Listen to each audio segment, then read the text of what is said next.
right, everyone, welcome back to FERMAT Fridays. We are over 20 episodes into this, and somehow this guest has eluded the podcast for 20 episodes. We got the big boss joining today. We got Rishabh, who's the CEO of FERMAT, coming on. Rishabh, what took you so long? I didn't have an invite. Yeah, It is my fault, everyone. I think when you started it, I was on pat leave, and then correctly, the bias has been towards customers and like the team that's actually like every day seeing all of the like new things that people are using the platform to enable, and so yeah, I mean, honestly, I kind of wonder who canceled.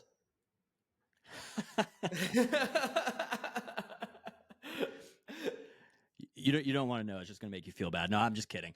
But Rishabh, I wanted to get you on. You made a point there. Like, hey, we've had a lot of the team members on here. A lot of times we talk very specifically about things with FERMAT. But what I was hoping you and I could jam on today is just kind of talk about the future of FERMAT, talk about the future of commerce, and just kind of like maybe wax poetic a bit about where this industry is going, how we see ourselves fitting into that. So maybe like the best question to start with is, you've obviously been doing this for a while. What's changing? What are you noticing, seeing both in the industry and within FERMAT? And like, has that changed your thinking on who we are and where we're going? We'll start kind of like very high level and then kind of zoom in from there. Yeah, totally. So I think like I'll give a very quick background on what led to the starting of the company, and then that will frame for us where the company is going and why and what we're building. And so I used to work at this company called LiveRamp, which is basically an identity provider. What that means is that everywhere where you're stitching together email address to name, phone number, address, to cookie ID, to mobile ID, that spine of, hey, this is like Alex on this website and also on this app, and also when he opens this email, that identity spine that that enables tracking for the entire open web was provided by LiveRamp. And what people don't realize is LiveRamp provides that to everybody. So in some way, shape, or form. So you may actually be acquiring it through someone else, but LiveRamp actually originated this whole idea. And so somehow they are the originator of that data asset, and it might be being sold through a reseller or whatever, but they are the originator. And so what that means is that when Apple said you're not going to be able to track people from app to website in 2020, like instantly, I was an executive there at that time. Instantly, I understood that this was going to have a massive impact on e-commerce. In a way in which I think most other people did not understand. So much so that in 2021, when I left the company to start this company, and I would call CMOs and ask them, hey, what are you doing about the upcoming privacy change? Most people said, what are you talking about, for the first 3 months. The second 3 months, what most people said was, oh, yeah, I've read about it. Like my agency and Meta say they have it under control. And the biggest reason that you knew that people mispriced the impact was actually, it was only in 2022 that the stock prices of all of the public D2C companies and Meta itself dropped. So when you look at the stock price chart, so I was in 2021 saying like, guys, this is going to happen early next year. What are you doing about it? And then it happened when I thought it was going to happen. I mean, I knew it very well. So it happened exactly when I thought it was going to happen. The severity, I did not fully appreciate. It was more severe than I expected. But yeah, I mean, like enterprise value of these companies dropped because acquiring customers changed forever. It was not like a temporary thing. It did and has changed forever. And that was the thing that I knew in the summer of 2020. So like a year and a half before the impact happened to stock prices.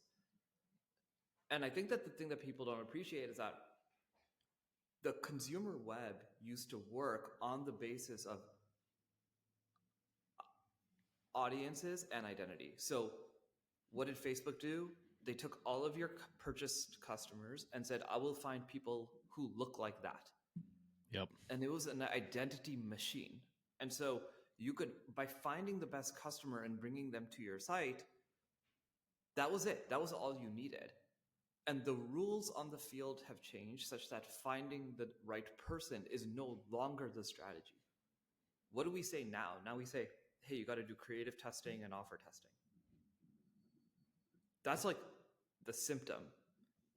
The underlying reason why you do that is precisely because you cannot find the perfect person. If you could find the perfect person, creative testing and offer testing is irrelevant. And so what is actually being done is there's this proxy for, hey, we can no longer find the right person. So we're now going to use creative and offers to like allow Facebook to figure out where that user is who is likely to get attracted. And the massive gap that that causes is now you take that person to your pre-existing website, everything continues to break. Like what happens is you continue to not have tracking. And so what you need now is a layer must get built that appreciates the fact that you are no longer tracking on identity, but rather that you are using creative and offers at the intent layer, whether that's an ad, an email, an SMS, to drive the person to convert whatever convert means to you, whether that's a purchase, whether that's driving AOV, whether it's driving a new SKU, whatever it is. And that commerce experience platform layer, like where you're actually doing the shopping, is the thing that is now necessary for every brand. And the rules on the field changed.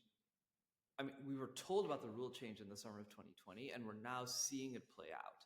And that's where we're going, is we're building this platform that understands that you are not going to be able to track people, and you are going to continue to not be able to track people from here on forth, and that you must now drive experiences that are actually going to attract the people, given that you can no longer target the people.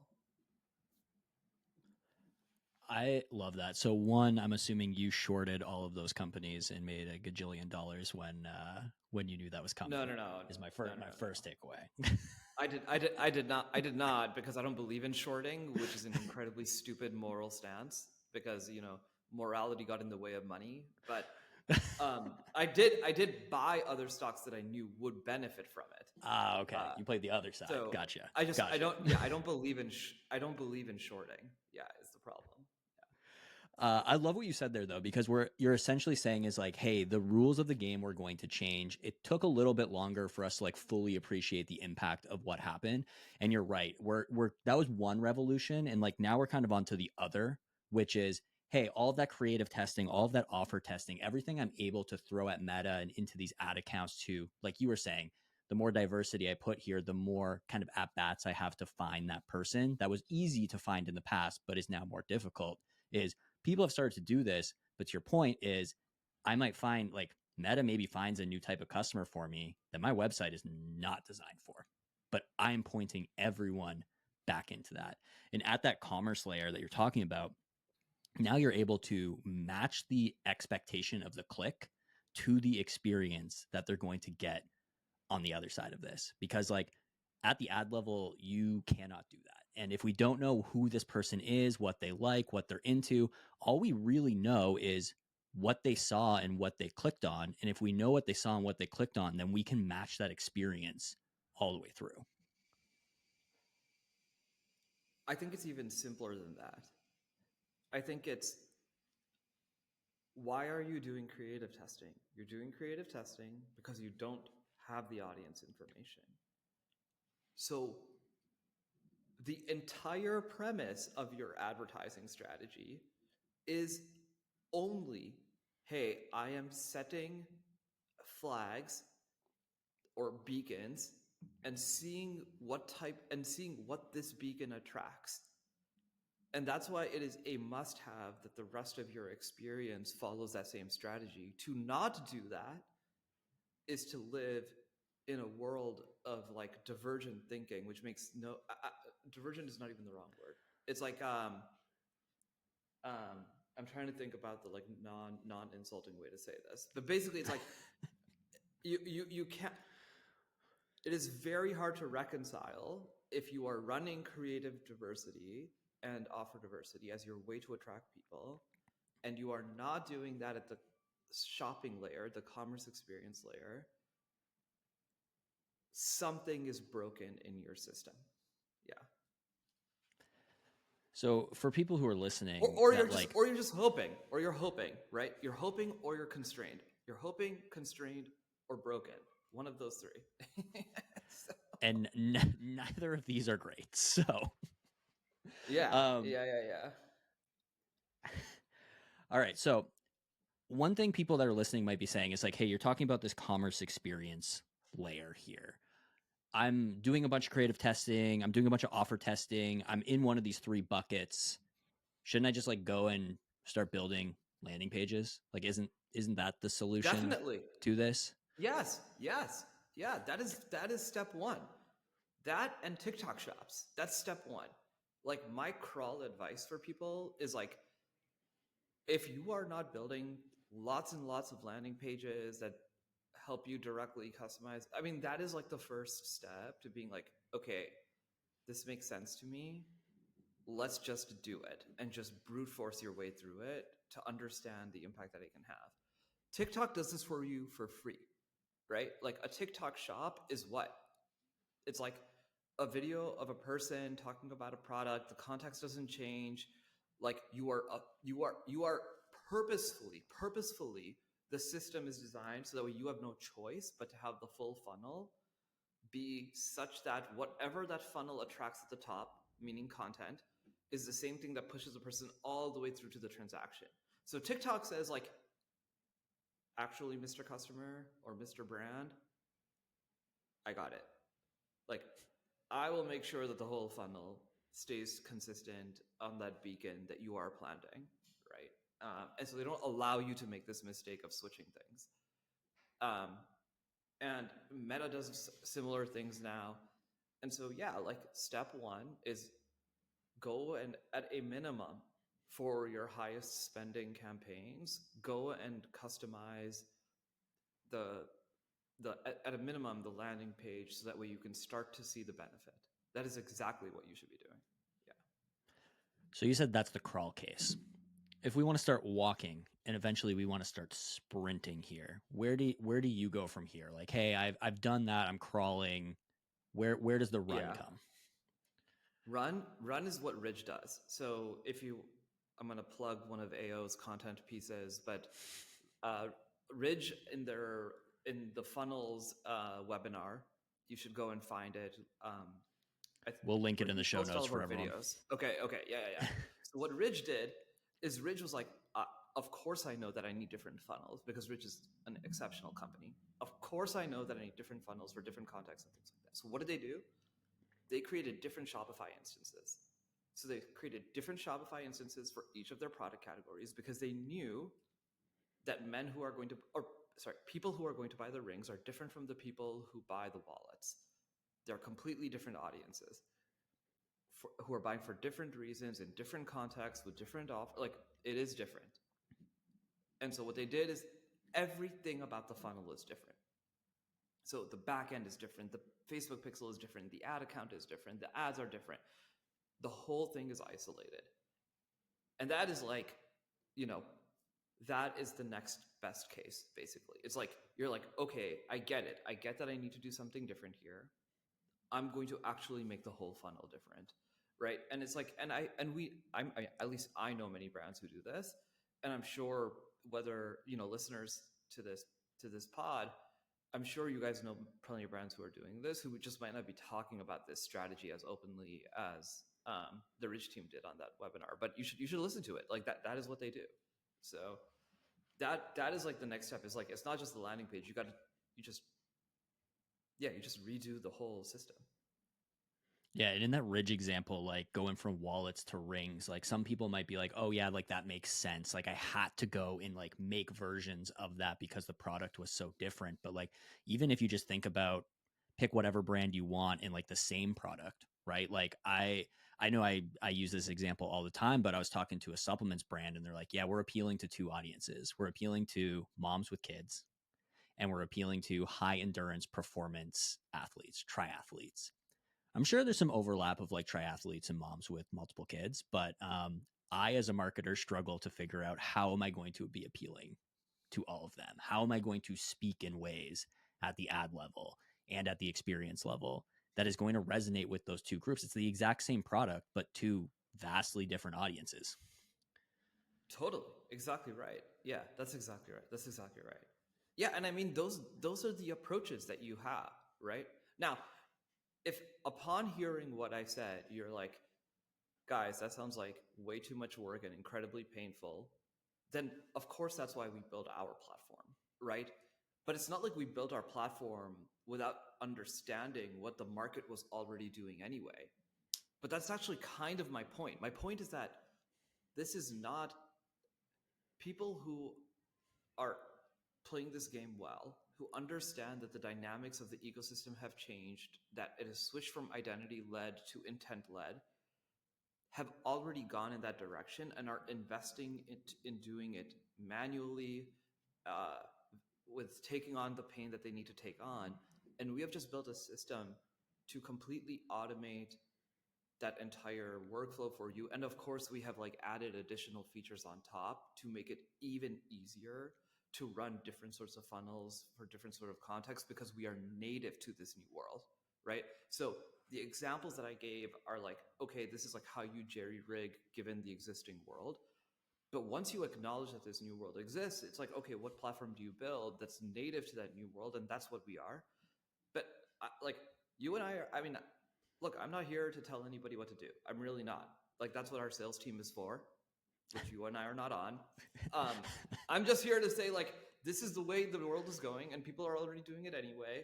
Our product happens to let you do like already be native to that new world, and so you should consider it. But if you don't want to, that's fine. Like here are other ways to accomplish the same outcome because ultimately we want to see you win.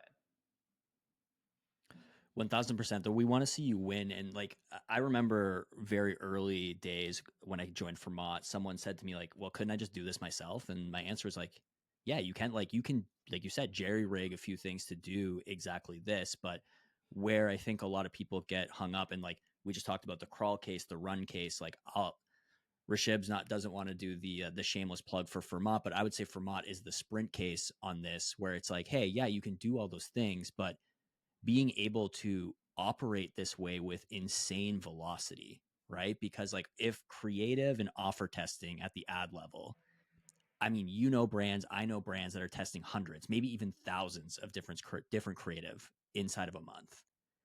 In the jerry rigged way, how many experiences are you going to create to match that? Three, Yeah, five, maybe. tops 10. I don't like me. Honestly, I think it's one. It's most likely zero. Um, but being able to operate with that velocity to say, hey, I'm trying all these different ads. You called them like beacons or flags or wherever these get pointed, is like every single time one of these materializes or shows itself. All right, let's build like the entire experience around that. Let's match the context of the click. You had an absolute bar there with like, hey, we've gone from identity led to intention led. That's huge. Like, where are we finding the intent of these customers, and how can we make sure that that intent is easy all the way through? Yeah, totally, totally. Yeah, and I mean like yeah, I mean our median customer has 50 store experiences up within the first 4 weeks of starting to work with us. Not because it's like a fun thing to do, but because it's necessary for their business, right? Like what is that number actually telling you? What the number is actually telling you is now that they have the tools, they're like, "Oh my gosh, I actually need 50." Like nobody is sitting, I mean like don't get me wrong, I want to make our platform fun to like, but nobody's sitting there saying like, hey, I would rather like build stores than like do whatever else I need to do with my life and time, right? Like go for a walk or whatever else it might be, right? But so like the fact that somebody's creating 50 means that the underlying need has always existed. It's just that they didn't have the tools to get there. Otherwise you wouldn't do 50, you would be at 5, right? Like the outcomes are an indicator of what reality is, not the other way around. You said they're not fun, but I'll say I have a lot of fun putting FERMAT funnels together, even if it's maybe not the same as taking my dog for a walk. But to your point, like the reason there's 50 there is, yeah, the business, like my business dictates that I need 50, and now I have the ability. And I think like you made a point earlier around like, hey, that's, if that seems hard, like there's a new way of going about doing this. And I think that for me, people in the D2C space for so long, it was like, oh yeah, like I could change the ad, or I could change the landing experience, or like what happens post click, or I could just adjust the ad to get closer to what I already had. And like that was always the easiest path, or the path of least resistance, because like if I want to mess with the landing page, or if I want to build something new, it was like dev, design, like this person, that person. Like it was just such an involved experience to make it happen. Which like the 50 is a testament to. It's just easy to do, and I can do it for like whatever my needs are, not, oh, I'm going to have to reserve that activity for the number one thing, because it's just such a high risk, high time, high cost investment.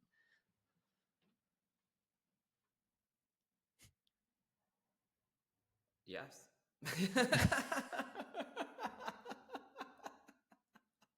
All right, we're Rob always says when you get to the point of like we're just aggressively agreeing with each other, we need to turn up the heat. Yeah, it's So time to let's move on. Yeah, exactly. yeah. Exactly. That's how. Yeah. So okay, with this experience layer, so we came into this saying like, hey, let's talk about like what we are, where we're going.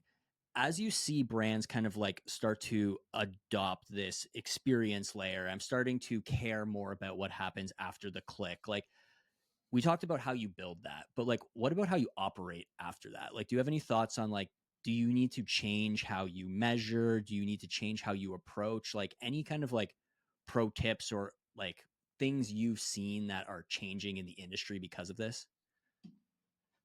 Yeah, I would say that one of the this is intentional, not like uh, um, like externality. It's an intentional outcome. Is that now that you can do things where you have like one store per campaign, your measurement against that campaign is significantly more accurate and precise, because any action that happens in that store by definition came from people who were in that campaign, and that campaign can be like as specific as a single ad, right? And so all of a sudden you have, because you have individual stores for everyone, if somebody got to that store, they had to have come from that campaign. So it's like ad one, store one, ad two, store two, ad three, store three. So it's like, hey, if something happens in the San Francisco Apple store, it's not someone who lives in New York unless they're traveling, right? It's like, and that's useful because then you can make very clear business decisions about San Francisco, right? Or, and then in the campaign case, it's like, hey, you can make very clear decisions about this campaign versus this campaign versus this campaign, so on and so forth. And so that closed loop measurement capability, I think, is going to, it's already becoming a massive unlock to drive business decisions for people. So a really good example, let's just take the supplement company case, right? Mostly because I want to talk about flavors as like a very simple way to like introduce a new SKU. So you're introducing a new SKU and you're trying to figure out like, hey, is this flavor going to have the uptake that I want it to have? And the way that you would do that today is you would introduce the new flavor on your website, right? Now, the problem is that your website can't actually help you understand the uptake on that particular flavor without the cross-contamination of all of the other flavors that pre-exist, all of your returning customers, all of those sorts of things, because you have audiences from all over the place. What you really kind of want to do is you want to say like, hey, I'm trying to figure out like in my next run, do I want to produce more of A, like flavor A, or flavor B as like the new flavor that I want to push more? And the best way to do that is to individually isolate stores that are promoting each of those specifically, and to see how it resonates with the audience that would be attracted to each of those individually without actually showing that in each of those stores that the other one exists. And that's your best case way of figuring out like, hey, what is the impact of introducing this new flavor? And so we have customers who are doing things that are like as sophisticated as designing their like product planning. Like I think Caddis came on the show. They were talking about how they do their product planning. So like this is true across categories, right? I just chose the flavor one because it's like a simple one to talk Yep. about. But whether it's like flavors or apparel or accessories or whatever it may be, you can do product planning, you can do inventory planning better, you can do I hate the word attribution, but you can do attribution better, right? Don't tell Rabba I said that. I tell Rabba that I like attribution, but I don't know. We might have to cut it in post. yeah, I know we're gonna have to cut it. There's so many things that you can learn about your business that are otherwise very, very hard to do, precisely because you can isolate different experiences. So, what is the analogy? The analogy to this is Ohio in the real world. Like in the real world, what do brands do? They launch things in Ohio first. And in the Ohio store, literally, not like figuratively, right? Like where does Taco Bell test its new products and do initial measurement and all those? Ohio. Why? Because it's isolated and a reasonable reflection of what the rest of the country is going to do. It is like such an obvious real world principle that does not get used in the digital world, because in the digital world, we just assume that everybody gets distributed, everything gets distributed to everybody. That's obviously a bad thing, obviously, because we don't do it in the real world. And so anyway, this is like my framework for like what do the most sophisticated brands do? They just do what they know is actually a good idea anyway. I love when you said the analogy here is Ohio. I was like, oh, where are we going? Where are we going with this? I love that though, because like you said, you referenced Caddis coming on. Erin, when she was on, she basically referred to these FERMAT funnels as her proving ground, right? Which is essentially what you're saying with Ohio. Hey, like it's isolated. It's a good reflection of what's going on, like or across the country. I can go test this in a low risk way. Being everything to everyone, like when you make that assumption about operating online, like no one makes that assumption in the real world because it doesn't work. I can't go be something to everyone. In your California versus New York example is like what's happening in California versus what's happening in New York are drastically different. And if I try to be the same vibe, the same product offering, even like again at the ad level, the same hook, the same content to like bring those people in, it just doesn't work like that. Like you need these experiences if you want to get specific. I've dropped that word way too often on this podcast, but specificity is kind of the name of the game. Yeah, I think like the big fallacy that led to this whole mistake of how people operate online is that the internet made this promise, which is incorrect, or created this belief that's incorrect, that distribution goes to zero when you're on the internet. Like the cost of distribution goes to zero when you're on the internet. It's like a thing. I don't know if have you heard this before? It's like a thing people say. Yep. And so like, yeah, obviously not true. Okay. Like, why do people test in Ohio? Because the cost of distribution, if you were to do it everywhere in the real world physically, is incredibly high. But this belief in the back of our heads about the internet, where the distribution cost is zero, led us to doing things where we do everything for everybody at the same time in one location that everybody goes to. That's wrong. Distribution is not free. It is now just taking money from a different place, which is Facebook ads.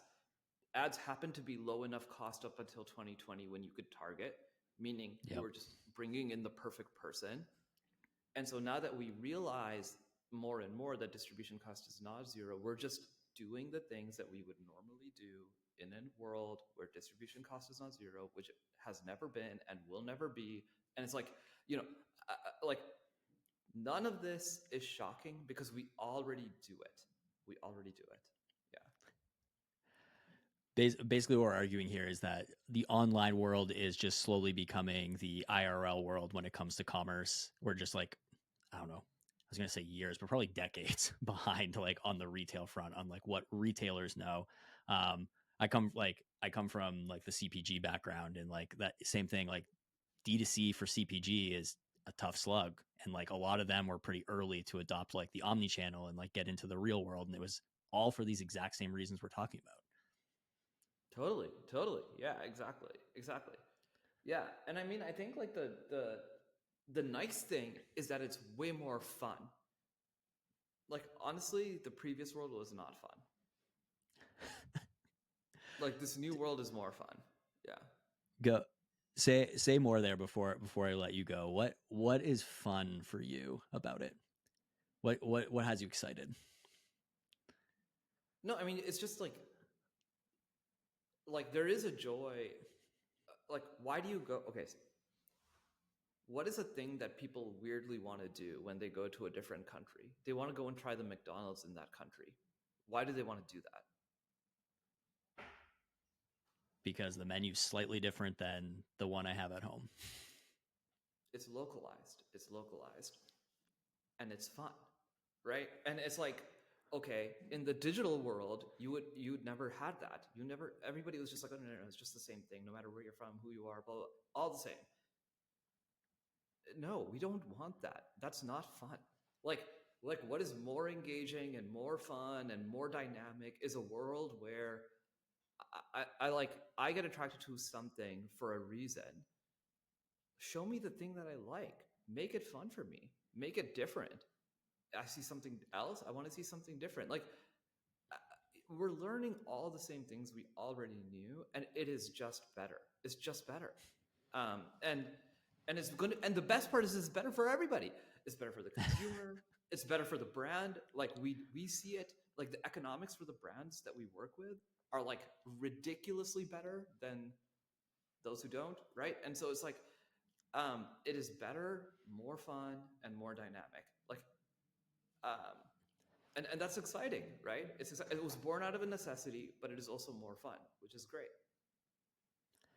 Uh, I absolutely love that. And yeah, like what, like if something's for me, obviously I'm going to be more drawn to it. I'm going to have more fun with it. It's directly appealing to me. Yeah, exactly, exactly. All right, Rishabh, this has been great. I'm glad you answered the call to come on to the podcast. Sorry it took over 20 episodes to get you here, but really appreciate you coming on and jamming. Yeah, likewise. Thanks for having me.